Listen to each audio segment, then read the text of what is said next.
Hoje eu vou te contar a história completa dos magos da Terra-média. O que são, quem e quantos são, quais eram seus poderes, o que aconteceu com eles e, claro, algumas curiosidades bem curiosas mesmo sobre esses personagens tão misteriosos. Então, sem enrola, vamos lá. Então a primeira pergunta que a gente pode se fazer é quem são esses magos em O Senhor dos Anéis? Os magos, eles não são simplesmente velhos sábios de barba longas e cajados poderosos. Não.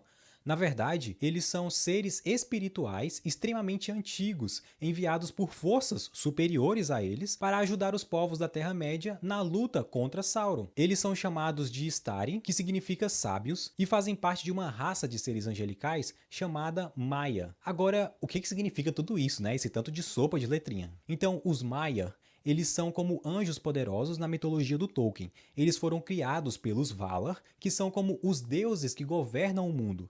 Entre os Maia, havia seres de diferentes naturezas. Alguns deles eram bons, como Gandalf e o Radagast, e outros se corromperam, como Sauron e os Balrogs. A grande diferença entre os Istari, os magos, e os outros Maia, como Sauron, é que os magos assumiram corpos humanos quando vieram para a Terra-média. Eles não nasceram como humanos, mas tomaram essa forma para poder viver entre os povos e guiá-los. Mas, meus amigos, como nada nessa vida é essa moleza toda, eles tiveram que pagar um preço, como por exemplo, eles envelhecem, eles podem sentir dor, podem sentir cansaço, podem até ser mortos, embora sim, nem sempre isso seja o fim definitivo para eles. Ou seja, os magos são basicamente seres angelicais disfarçados de humanos para cumprir uma missão divina, ajudar a Terra-média a resistir ao mal de Sauron. Só que nem todos conseguiram cumprir essa missão como deveriam. Mas beleza, antes de falar da história de cada um desses magos, nós precisamos saber quem são eles e quantos são eles. Então, na história do Tolkien, os Valar enviaram 5 magos: Gandalf, o cinzento, Saruman, o branco,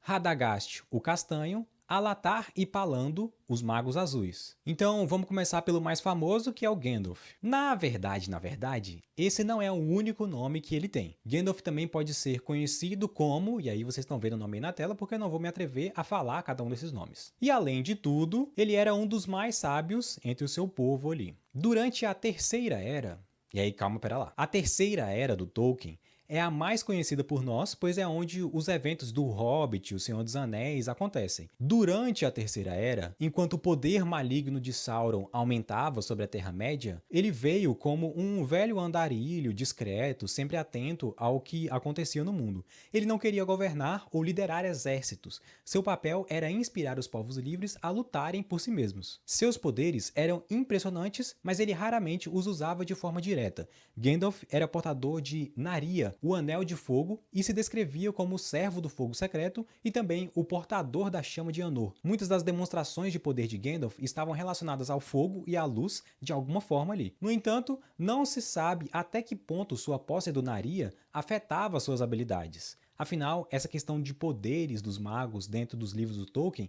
sempre é tudo meio obscuro, e ele também nem se atreve a ficar explicando toda a magia, como tudo funciona, como se fosse ali no RPG. Além disso, como nós bem sabemos, Gandalf não ficou cinzento para sempre, pois afinal, quando teve lá a sua batalha com o Balrog de Moria e caiu nas profundezas de Khazad-dûr, sua missão ainda não havia terminado. Os Valar o reviveram como Gandalf, o branco, elevando ao posto mais alto dos Istari. E qual era o seu destino? Liderar a resistência contra Sauron e restaurar a paz na Terra-média. Depois da vitória na Guerra do Anel, ele finalmente voltou para Valinor, o Reino dos Imortais. Uma curiosidade que a gente pode apontar aqui nessa história do Gandalf é que ele era o preferido dos Valar para liderar os Istari, mas ele tinha medo de falhar, então recusou o convite e no fim, como a gente bem sabe, né, acabou que ele foi sendo forçado a aceitar esse papel de liderança na guerra contra Sauron. Beleza, fechado aqui então a história do Gandalf, a gente pode passar para a história de Saruman, o Branco. Ou será que a gente deve chamar ele de Saruman o Traidor, né? Afinal de contas, ele era o líder dos magos e da Ordem dos Istari, o mais poderoso entre eles, é importante observar isso. Dentre os imensos poderes de Saruman, pode-se citar 2 em destaque: sua sabedoria e a sua voz. Inteligente, estudioso, carismático, mas tinha um grande problema, que era o seu orgulho. Saruman começou como um servo dos Valar, mas sua obsessão pelo conhecimento e pelo poder o levou a estudar os segredos de Sauron. Ele queria entender os Anéis de Poder e foi aí que começou a sua queda. Ele acreditava que podia usar o poder do inimigo contra ele, Mas, como a gente bem sabe, ele acabou se corrompendo pelo desejo de dominação. Construiu seu exército em Isengard, se aliou a Sauron e tentou destruir Rohan, mas no final falhou miseravelmente. Após a derrota, perdeu sua magia, foi expulso e humilhado da Ordem.